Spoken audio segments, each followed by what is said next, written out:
Yung paggaling ka ng zero, ayan o, diba?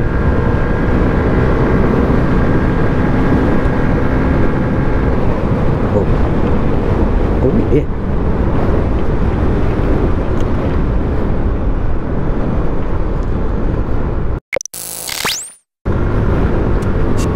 Isang mainit na umaga na naman sa inyong lahat, mga ka-two-wheels. Ako nga pala si Nads and welcome to another video. So in today's vlog, susubukan natin palitan to ng panggilid, itong ating Aerox. Sabi nila medyo lalakas daw yung arangkada, kumbaga madadagdagan siguro yung kanyang torque. So tingnan natin kung ano ang kakalikutin ng ating dalawang tropa na si Boss Jan at si Boss Pecto. Shoutout sa kanilang shop, On The Dot Moto Garage. Yun, dito lang yan guys, sa Barangay Pungong, Kalumpit. So sa kanila tayo pupunta ngayon. Yeah! Hindi ko pa sana ipapagalaw tong panggilid ng Aerox, kaso kapag galing siya sa zero tapos yung bubuelo ka, parang may nararamdaman akong vibrate. Medyo nagbabibrate yung paghahatak na siya. And sabi ng kapatid ko nung ginamit niya kahapon, tumatakbo siya ng mga around 60 km/h. Meron daw siyang nararamdaman na kakaiba. So ngayon nag-decide na ako na sige, patira natin yung gilid. Tingnan natin kung ano yung magiging improvement.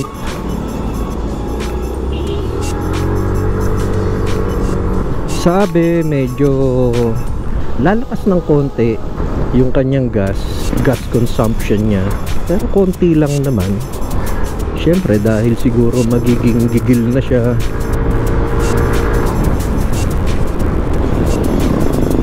Ang motor naman talagang wala namang permanenteng gas consumption yan eh. Depende yan sa piga mo, depende yan sa bomba. Siyempre mentras kang nakabomba, lumalakas yung gas consumption dahil tumataas yung RPM. So malapit-lapit na tayo dito sa On The Dot Moto Garage. Ayan eh, kita na yung signboard, On The Dot Moto Garage. Sarado? Bakit wala sila rito? Teka, may mali eh. So eto na guys, nandito na tayo sa On The Dot Moto Garage with Boss Pecto and Boss Jan.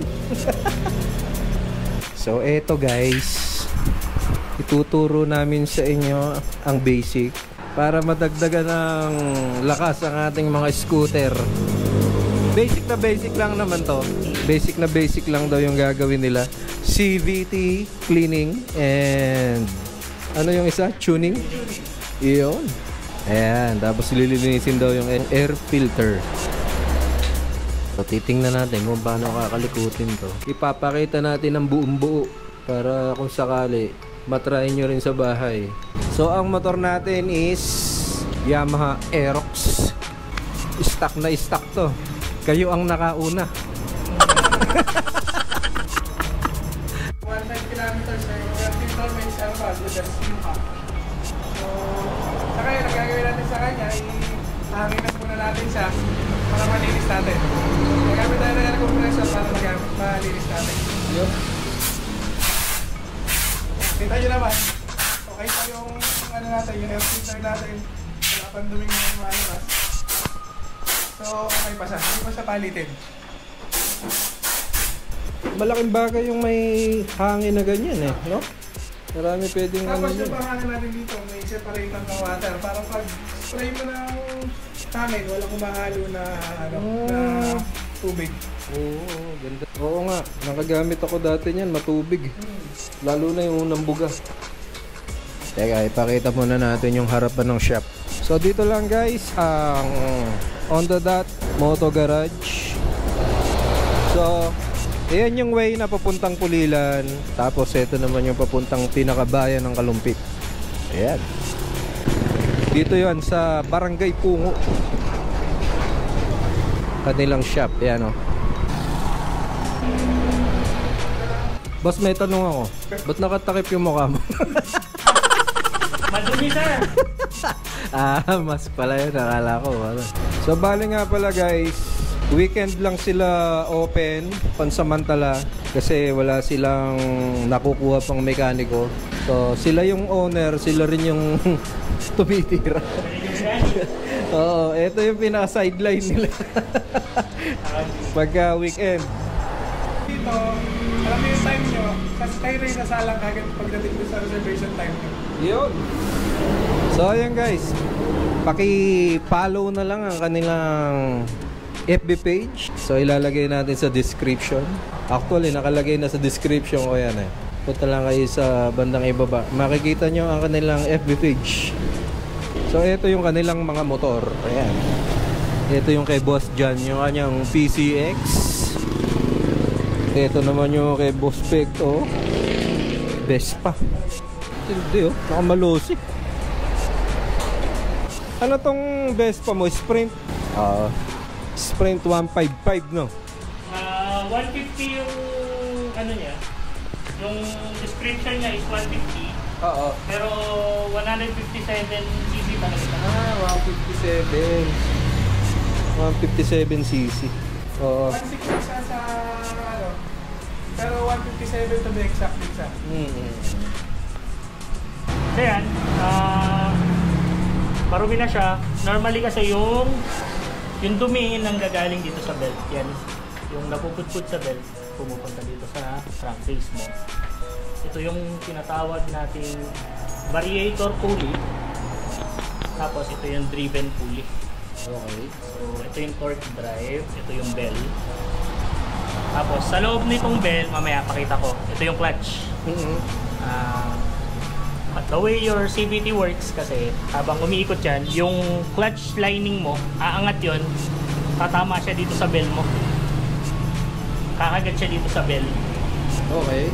Para sasabayin niyang umikot. Kasi ang naka-connect lang sa gulong, actually, yung pinaka-bell mo lang.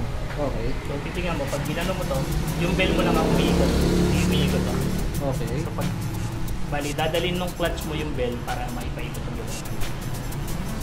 Yan. Gamitan natin ang impact wrench para matanggal natin siya. 19 ba to?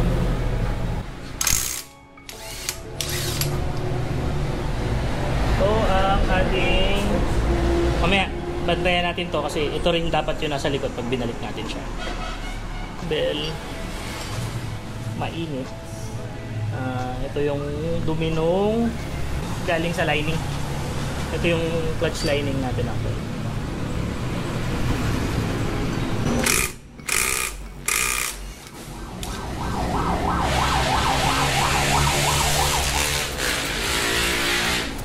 Tapos ito yung parang dome washer niya. Para there's a reason bakit malaki yung butas niya sa loob. Kasi minsan pag nagpalit ka ng ganito, yung spline nakalabas. Kita mo yung spline doon. Minsan nakalabas siya. So, naka-design to para mag-go over siya doon sa spline. Buhit ba talaga doon? Malaki talaga siya doon sa ano eh. No?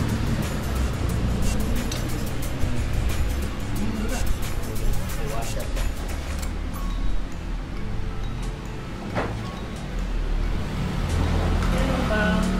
Isang shim washer.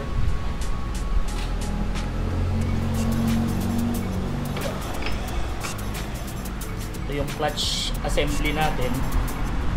Mamaya lagyan natin ng grasa dito para maganda. Ito yung belt ng CVT natin. Mamaya pagbalik may orientation to. B8R yung belt pala ng bagong Aerox. Hindi na siya B65.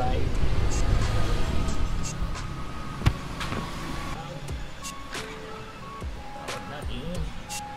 Ito yung tinatawag na variator.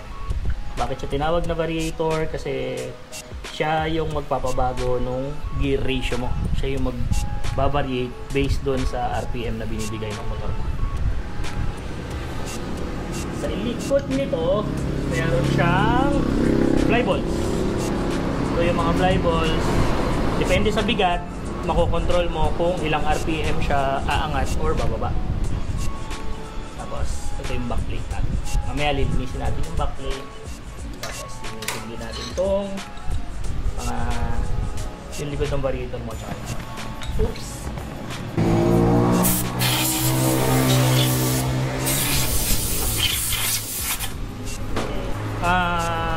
Lagi kaming gumagamit ng CVT cleaner kasi mas madali maglinis pag CVT cleaner yung gamit. Tanggal yung dumi talaga.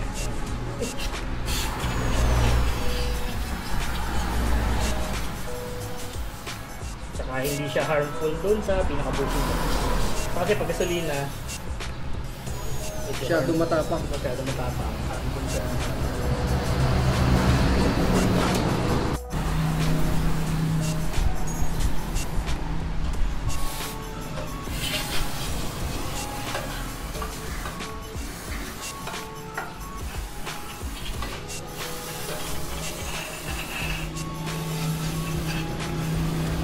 Galing ano?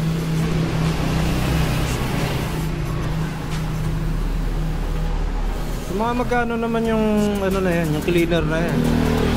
Yung gamit namin Aeropack,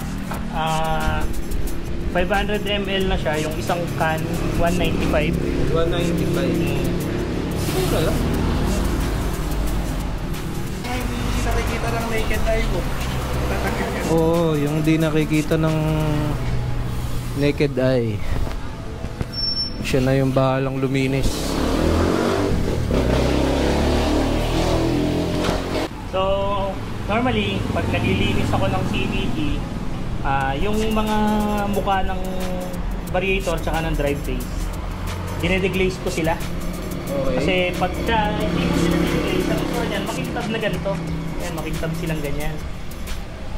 Ang ano niyan, syempre, katagalan mo ginagamit, nag-glaze siya ng goma nung belt mo. Okay. So, i-deglaze ko lang siya. Para magkaroon ng konting friction ulit. Pero later on, mag-glaze naman yan ulit ng ano, ng belt mo ulit. Bali liha yung gamit, no? Oo, 120 na glaze.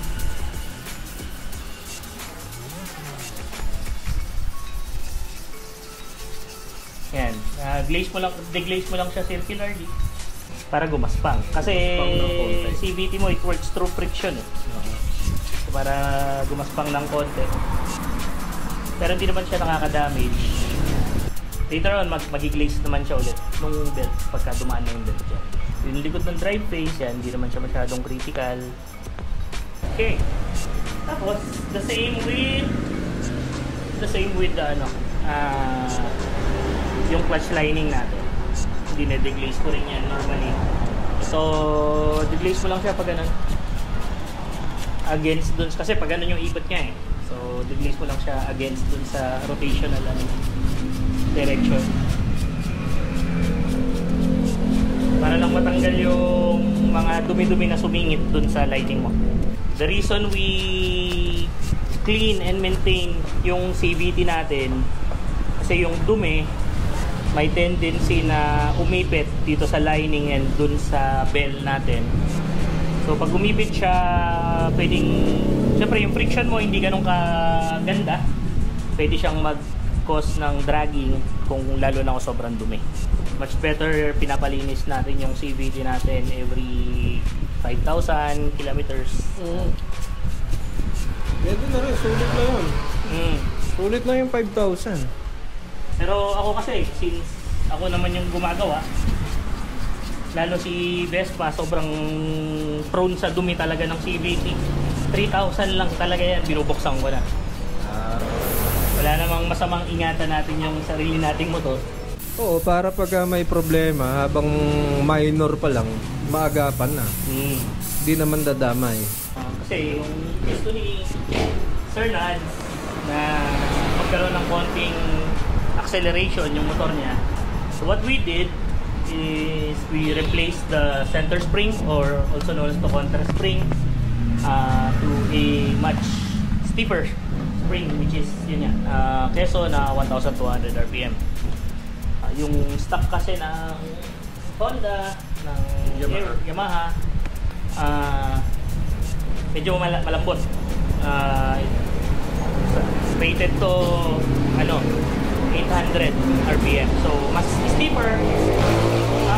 Effect na gagawin ng spring natin is i-resist niya na umangat ka agad yung gear mo dun sa variator. So pipigilan niya munang bumuka tong torque drive mo. In return nun, mas bababad ka sa technically lower gear. Kung sa manual lang pinag-uusapan natin, bababad ka ng primera, segunda. Kaya mas malakas yung arangkada mo, since kailangan mo ng mas mataas na RPM para maitulak yung motor mo, maiangat mo yung cambio mo. Parang gano'n. Okay. Dalawa ang way ng pagpapataas ng RPM kung saan mag-variate yung variator. You can change to a lighter ball, fly balls, or you can change to a much stiffer spring. Sa case ni Aerox ni Kuya Nad, tingin namin okay pa naman yung 13 na fly balls niya, so we just changed the spring. Tapos pabayaan muna namin si Kuya Nads na gamitin, and then kung may kulang later on, we adjust natin. Oh, ano nga kasi yun? Kapag hindi ka nasiyahan, ibalik mo lang. Siyempre, dapat masaya kami. Masaya kayo. Iyo, no. Everybody happy. Oh, what? So, ibabalik na. Oo. Yeah. Tapos, dinagrease natin siya kanina. Lagyan lang natin ng grasa ulit yung loob para mas smooth yung ikot niya ron sa ano mo. Gamit namin dito sa shop is yung Maxima na waterproof grease. High temp na rin siya para mataas yung kanyang texture, tapos magandang klase na grasa para mas tumagal yung buhay ng ating ginagawa. Ang pagbabalik ng bola, yung iba kasi, yung stock nila, merong plastic dito sa kabilang gilid, hindi siya open. Ito yung bola, normally hindi open yung kabila. Pag ganitong case, ito kahit either direction, okay lang to. Pero pag may plastic, lagi nating tatandaan na yung may plastic nasa kaliwa. Tapos yung open nasa kanan. Open clockwise yung lagi kong tinatandaan doon. Clockwise, open sa kanan. Kasi ang purpose ng plastic doon, reinforcement siya doon sa flyball. Kasi siya yung bumabangga doon sa pader dito. Kasi umiikot to pa ganun eh. So dapat mas reinforced yung dito para hindi siya agad masira yung flyballs natin. Pero kung ganitong case na open, okay lang kahit paano mo siya ibalik.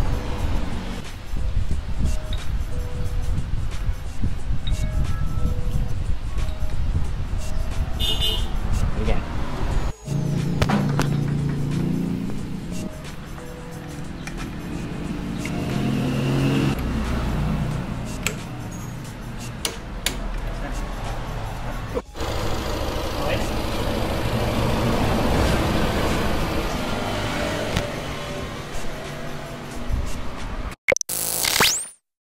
Katanghalian tapat. Ite-test ride na natin. So, ang sabi, wag mo nang ibibirit. Antayin muna natin siyang lumapat. So far, nawala na yung vibration niya. Yung nararamdaman ko sa unang tiga. Medyo naging smooth na siya. So, alalay lang muna. Hayaan muna nating lumapat.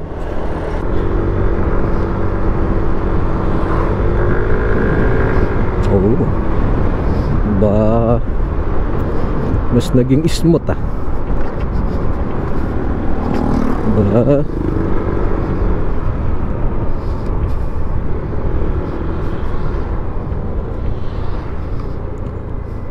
mas naging smooth. Balik na tayo.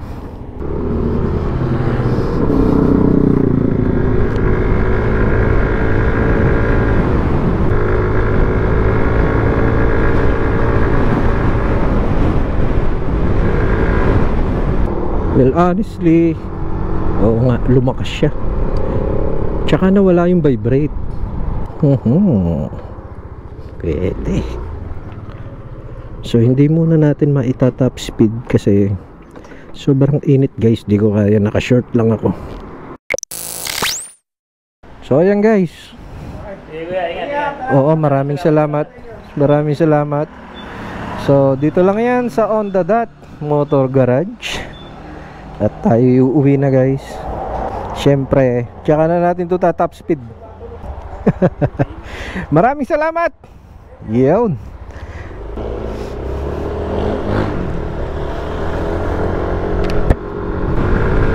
Naging smooth siya, oh.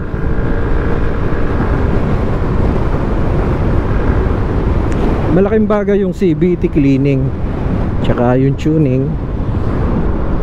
Ilalagay na lang natin sa description kung magkano yung naging gastos natin.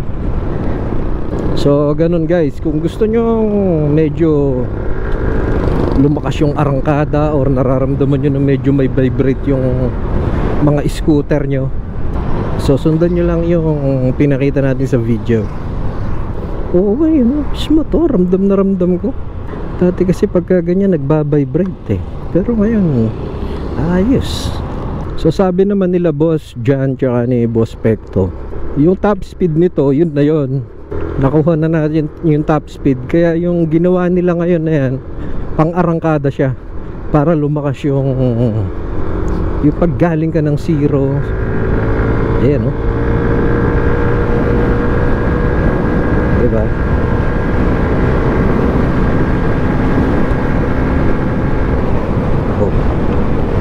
Oh yeah.